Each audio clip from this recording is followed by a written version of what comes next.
আসসালামু আলাইকুম মেম্বার সাহেব, আমার বউ সামনে 3 দিন না খেয়ে রয়েছে, আমার এখন বিজেপি কার্ড দেন। তোর বউকে তো কয়েকদিন আগে দেখলাম, সুন্দরী না, পাঠাস দেখি কি করা যায়। আপনাকে ভোট দিয়েছিলাম জনগণের অধিকার আদায় করার জন্য, আর এখন আপনি আমার ভোট চেহারা দেখে রিলিফ দেবেন। রিলিফ তো আর দয়া দাম না, What? একটু beauty will benefits Oh my god. লাগে।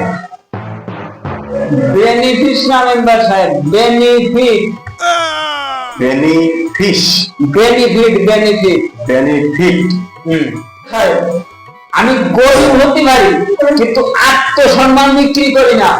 আপনি রিলিফের কার্ড রাখেন নিজের জন্যই, আপনার নিজের কপাল একদিন আগুন লাগবে। আরে তুই আমারে ভয় দেখাস? ভয় দেখাই না, গরিবের অভিশাপ একদিন অবশ্যই লাগবে। সুন্দর মুখ দেখে রিলিফের কার্ড দিলে তাহলে গরিবের অধিকার কোথায় পায়? এই সমাজে মেম্বারদের মতো মানুষের জন্য গরিব মরছে। ভোটের সময় দরজা এসে হাত জোর করে বউয়ের দিকে নজর দেয়।